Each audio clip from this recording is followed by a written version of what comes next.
show you how great I am. I'm gonna float like a butterfly and sting like a bee. I am the king of the world. I'd like to welcome everybody to G5Jefftv. If you would be so kind, hit the subscribe button, become a member of the family. If you like what you're hearing, hit the like button. And if you want somebody else to hear it, hit that share button as well. I want to give a big shout out to my two sponsors, my boy Matt. Definitely check his apparel out on IG at We All From. And my boy Fats Classic. His mixtape is in the description box. Definitely download his music.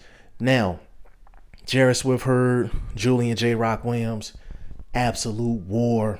Fight of the year so far for 2019. High level shit. And it's just a couple things that I want to say. And this is just a post-fight review for this fight.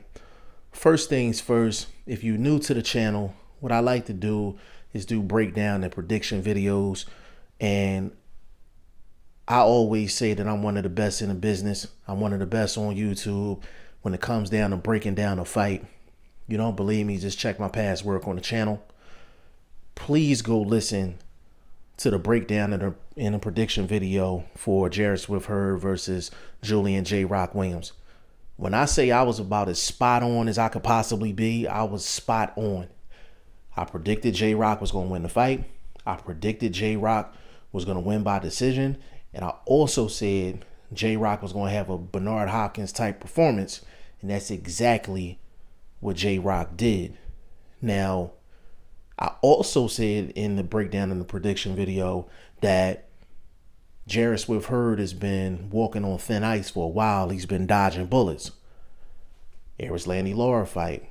Lara had a lot of success, and a lot of people felt like Lara beat Hurd, even with the knockdown in the 12th. Tony Harrison was outboxing him, but Jarrett Hurd caught up to him. I mean, even Jarrett Hurd's last fight against Wellborn, like Wellborn was having success against Jarrett Hurd, but Jarrett Hurd got him up out of there. Even Austin Trout back in the day, he was dominating Jarrett Hurd for the first 5-6 rounds of the fight, and then he caught up with Austin Trout. Like, Jarrett Hurd shows a track record of getting outboxed. Like, and he's just been dodging bullets.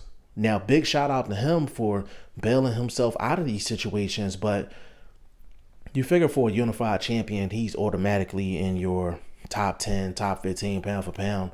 Jarrett Hurd was nowhere near that for me because of those reasons. This is the thing. J-Rock went in there and he couldn't miss. He couldn't miss. And the thing was, Jarrett Hurd, he banks on his size. He banks on his size, and it just didn't work in this fight. Now, first thing I should have did is I should have bet this. My boy my boy Matt, I texted him earlier today, and I was just like, bro, like, I don't even know the odds. Like, he told me it was plus 500, man. I was sick. Like, I definitely should have bet the fight because I called it right on, spot on the money. Number two, I want to address a few things that people are saying.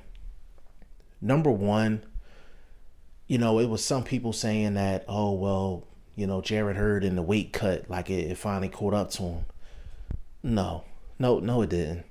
No, it didn't. Like, it didn't. Like, it wasn't the weight cut. Jarrett Hurd got knocked down for the first time in his career, and it wasn't because of a shot to the chin. It was a shot to the top of the head. That shot to the top of the head, it knocks your senses off. Like, you know what I'm saying? Like, you get short-circuited. And sometimes you don't ever recover from that type of a shot. Sometimes that shot is worse than the chin shot. I don't think Jarrett Hurd ever really recovered from that shot to the top of the head where he got knocked down. I don't think it was the weight. I don't think it was the weight at all. I think it was that shot to the top of the head. It just threw his circuits off. That's just what it was. Because throughout the fight, he was looking more and more sloppy. And Jarrett Hurd, he's aggressive, he's big, come forward fighter. But the one thing that he's not is sloppy. And he was starting to look sloppy in a lot of spots during that fight. Now, also the reason why Jarrett Hurd's size didn't matter and his inside game didn't work, and I said in the breakdown and prediction video that Jarrett Hurd had a nasty inside game. He does have a nasty inside game, but this is why he couldn't catch up with J-Rock. J-Rock foot movement and pivot game was on 100. Like every time Jarrett Hurd went to throw combinations, J-Rock was just pivoting out, turning him, changing angles. Like, I mean, that was some masterful shit going on in there from J-Rock's. Watch that fight and just watch what J-Rock is doing from a technical standpoint. Like, it was some beautiful shit, man. Like, it was absolutely beautiful. I was highly impressed with J-Rock Williams. And to really cap this off, this is what happens when you try to marinate a fight with two guys that are not elite. Jarrett Hurd and Jermell Charlo fight should have been happened. That fight should have happened when Jermell Charlo had a belt, Jarrett Hurd had belts. They should have made that unification right then and there. That wasn't a pay-per-view fight, but that was a Showtime main event fight or a Fox main event fight where it would have got millions of views. You would have got them at the peak of their career, and they wanted to marinate the fight, and both of them got beat now. Jermell Charlo beat by Tony Harrison. Jarrett Hurd beat by Julian J-Rock Williams. 154-pound division is absolutely wide open. You can make an argument for Tony Harrison being the best 154-pounder in the world. You can make an argument for Julian J-Rock Williams being the best 154-pounder in the world. 154 pounds is a great division, one of my favorite divisions, and it is absolutely wide open. But big shout out to Julian J-Rock Williams. He was highly impressive. Congratulations to him. That's the hometown guy from Philly. And big shout out to Jarrett Hurd for having so much class in defeat and just, just fighting adversity throughout the fight, from his corner not really doing a good job on his eye, getting Vaseline in his eye, all types of shit. But that's what real men do. They stand in the face of adversity and they stay calm. And that's what Jarrett Hurd did. It was just, he explained it the best. J-Rock was just the better man. He was just the better man Saturday night. And that's just what it was at the end of the day. And one more thing before I leave. J-Rock said something in the post-fight that was very important.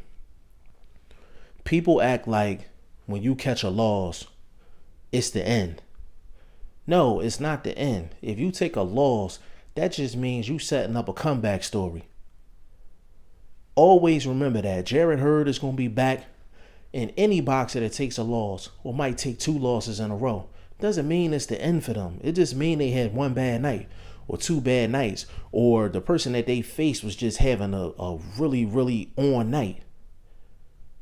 Let's not throw these boxers by the wayside just because they have a loss, man. I got to repeat that from my boy J-Rock Williams. Y'all let me know what y'all think in the comment section. G5Jefftv, hit the subscribe button, hit the like button. Please share this video. Support your boy. Support good content at all times. I appreciate y'all. Peace.